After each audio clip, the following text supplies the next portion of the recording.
Hi friend, আপনারা সবাই কেমন আছেন? আশা রাখছি অনেক অনেক ভালো আছেন। আমার একটা নতুন ভিডিওতে আপনাদের সকলকে স্বাগতম। আজকে একটা প্রেগনেন্সি মায়েদের জন্য, প্রায় প্রত্যেক প্রেগনেন্সি মায়েদের এটা প্রশ্ন জাগে। তো এই প্রশ্নের উত্তরটা আজকে আমার এই গুরুত্বপূর্ণ ভিডিওটার মাধ্যমে আপনাদের সকলকে জানাবো। আজকের ভিডিওটা প্রেগনেন্সি মায়েদের জন্য, প্রত্যেক প্রেগনেন্সি মায়েদের জন্য অতি গুরুত্বপূর্ণ একটি ভিডিও। এই ভিডিওর মাধ্যমে তাদের প্রত্যেকটি প্রশ্নের উত্তর পেয়ে যাবেন। এই ভিডিওর ভেতরে থাকবে, আমার আজকে মূল্যবান ভিডিওতে থাকবে অ্যানোমালি স্ক্যান, যেটা আধুনিক যুগে একটা সবাই জানে এই স্ক্যান সম্পর্কে। প্রেগনেন্সি অবস্থায় এই অ্যানুয়ালি স্ক্যানের কতটা গুরুত্ব, কত মাসে করতে হয় এটা, এবং এছাড়া তাদের ভেতরে আরেকটা প্রশ্ন জাগে, এই অ্যানুয়ালি স্ক্যানটা একটু বেশি টাকা লেগে থাকে, তো কত টাকা লেগে থাকে এই অ্যানুয়ালি স্ক্যান করতে, তো সেটাও এই ভিডিওর মাধ্যমে জানিয়ে দেব। একজন গর্ভবতী মা প্রেগনেন্ট হওয়ার পরপরই, মাস যাওয়ার সঙ্গে সঙ্গেই তার ভেতরে একটা প্রশ্ন বরাবরই থেকে যায়, তার বাচ্চাটা কি সঠিকভাবে বেড়ে উঠছে?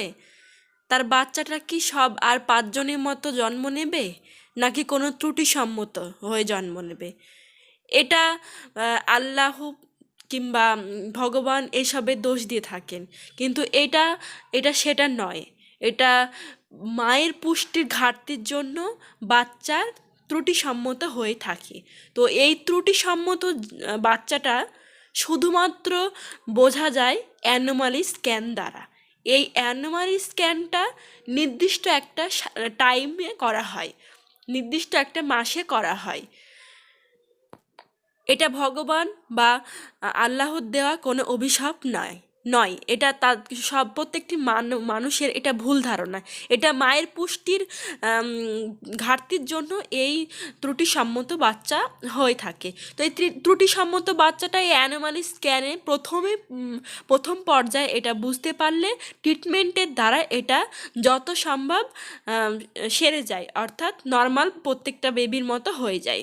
তো এতগুলো কথা বলার আমার একটাই কারণ, এই অ্যানোমালি স্ক্যান সম্পর্কে ধারণা দেওয়া এবং অ্যানোমালি স্ক্যান কতটা গুরুত্বপূর্ণ প্রেগনেন্সি অবস্থায়, এই ধারণাটা সবাইকে জানানোর জন্যই আমার এই কথাগুলো বলা। তো তো এবার আসি, অ্যানোমালি স্ক্যান করতে কত টাকার প্রয়োজন হয়। ইন্ডিয়ায় এই অ্যানোমালি স্ক্যান করতে কত টাকা লাগে? এই অ্যানোমালি স্ক্যানটা নর্মাল ইউএসডির মতো নয়, অর্থাৎ নর্মাল যেই ইউএসডিগুলো করা হয়, আল্ট্রাসাউন্ডগুলো করা হয়, ওই নর্মাল আল্ট্রাসাউন্ডের মতো এগুলো নয়। অ্যানোমালি স্ক্যানটা ভারতে 4 থেকে 5 হাজার মতো লাগে। উন্নত মেশিন দ্বারাই, উন্নত প্রযুক্তিবিদ্যায় এই অ্যানোমালি স্ক্যান করা হয়, যেই কারণে এই অ্যানোমালি স্ক্যানটা নর্মাল সাধারণ ইউএসডির তুলনায় একটু বেশি হয়ে থাকে। তবে এই অ্যানোমালি স্ক্যানটা একবার করলেই যথেষ্ট। এই অ্যানোমালি স্ক্যানটা একবারই করা হয়, এটাতে বাচ্চার প্রত্যেকটি অর্গান নিখুঁতভাবে দেখা হয় কোনো ত্রুটিসম্মত হয়ে আছে কি নয়, সেইটা জানার জন্যই আর কি অ্যানোমালি স্ক্যান করা। অ্যানোমালি স্ক্যানটা করা সবটাই একজন প্রেগনেন্সি মায়ের জন্য নয়, তার বাচ্চার জন্য, তার বাচ্চা কোনো ত্রুটিসম্মত আছে কি না সেইটা জানার জন্য এই অ্যানোমালি স্ক্যানটা করা হয়। এই অ্যানোমালি স্ক্যানটা করে নিতে পারলে প্রেগনেন্সি মায়েদের জন্য, এইটা আমার জানা অনুযায়ী প্রত্যেক প্রেগনেন্সি মায়েদের যেন একটা খুঁতখুঁত ভাব থাকে, যেন তার বাচ্চাটা কেমন হয়ে আছে, কিংবা তার বাচ্চাটা সঠিকভাবে বেড়ে উঠছে কিনা এইটা।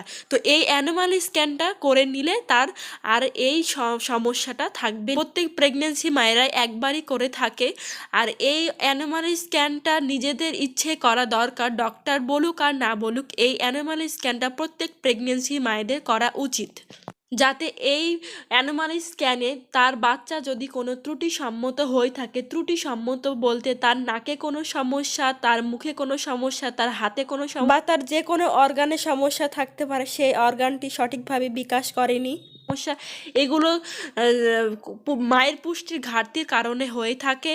এগুলো প্রথম পর্যায়ে বুঝতে পারলে ডক্টরের ট্রিটমেন্ট দ্বারা এইটা পুনরায় এই অ্যানোমালি স্ক্যান স্থান অনুসারে স্থান ভেদে কিছু টাকার ডিফারেন্স হতে পারে, কোথাও কম কোথাও বেশি হয়ে থাকতে পারে। নর্মাল ইউএসডির তুলনায় এই অ্যানুয়াল স্ক্যানে টাকাটা একটু বেশি লাগে। ভারতে এটা লেগে থাকে। তো এই অ্যানুয়াল স্ক্যান করার প্রত্যেক প্রেগনেন্সি মাকে আমি নির্দেশ দেব, অ্যানুয়াল স্ক্যানটা প্রত্যেক প্রেগনেন্সি মায়েদের জন্য খুব বেশি জরুরি। এবার আসি এই অ্যানুয়াল স্ক্যানটা কোন সময় করা যায়। এইটার একটা নির্দিষ্ট সময়সীমা আছে, এটা যখন তখন করা যায় না। এটা করা যায় শুধুমাত্র বাচ্চার অর্গান কমপ্লিট হওয়ার পরবর্তী সময়ে আর বাচ্চার ত্বক গঠন হওয়ার আগের মুহূর্ত পর্যন্ত।